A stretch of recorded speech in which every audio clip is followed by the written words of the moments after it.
Memories. They are the events of life stored into our mind. They make us who we are. They help us make decisions. Like a child who touches a stove that is hot. The next time they go there, they have a memory. The memory says, hot hurts. So hopefully they avoid touching. Memories can be short-term, they can be long-term. I cannot remember where I put my keys this morning, yet I can remember every minute detail of something that happened as a child. Memories are strange things. Some memories we never want to forget. Like the time that my daughter's granny passed away. She was almost 4 years old, and about 6 months later, I went into her room and I found her crying. The tears running down her face, hitting her little pink pillowcase. And I said, "Baby, what's wrong?" And she said, "Mommy, I can't remember. I can't remember what Granny looks like."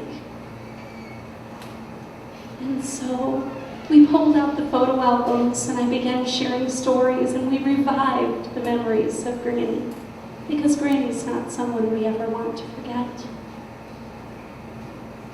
There are some memories that we wish had never happened.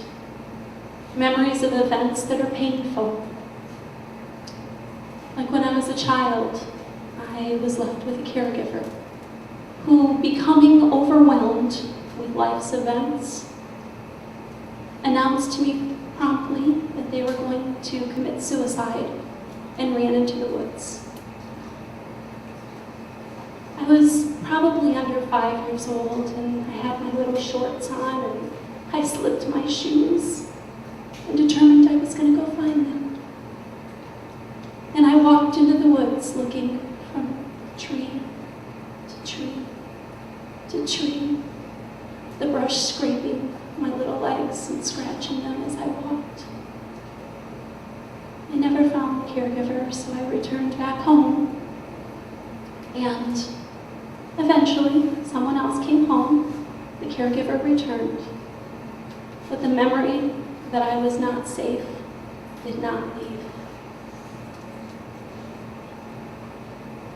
I looked around at my environment and said, I want something different for myself.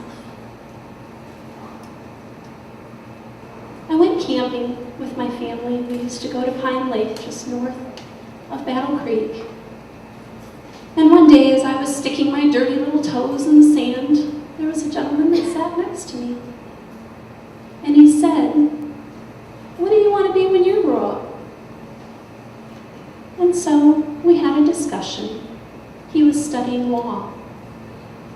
And he told me that if I was only good enough and smart enough and tried hard enough, that I could go to college, that I could get a scholarship, and I could change the path of my life. And so that's what I aimed to be. And I went back to school and I tried very, very hard to be perfect. I remember getting this paper, and it was handed back to me by my teacher, and it had a little line behind the letter. I fell to the floor in the hall in front of my locker and cried. Now the teachers, they couldn't understand. Most kids would have been happy with an A-. I saw it as a death sentence. I saw it as a failure. It meant I could not do what I had been told I could do, that I could be somebody, that I could do something different. You see, I was first generation college. The guidance that I had from the gentleman at Pine Lake was one of the biggest discussions I had had about college. My parents didn't graduate from high school. My father could not read. They did what they could, but they didn't have the ability to give me that guidance.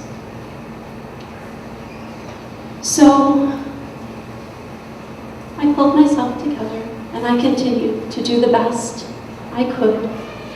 And as I went along, there were hands that reached out, that lifted me up, that said, you can do this. You can be someone. You can do something different than the hand that was dealt to you.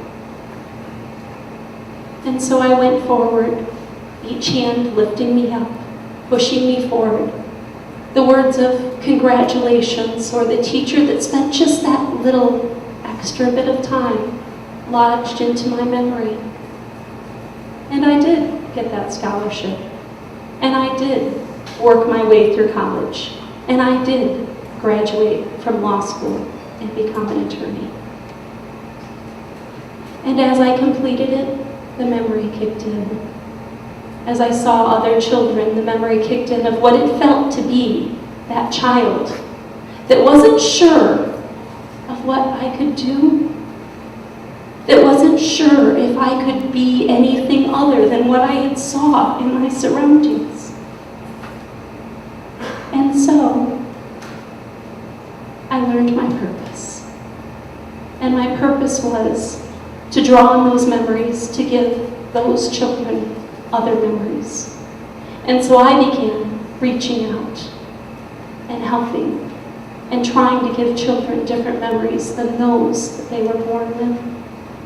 And it made me who I am and made me do what I do. And so I would ask each and every one of you, take a moment, make a different memory for a child, reach out. It can change their path and make all the difference. Thank you.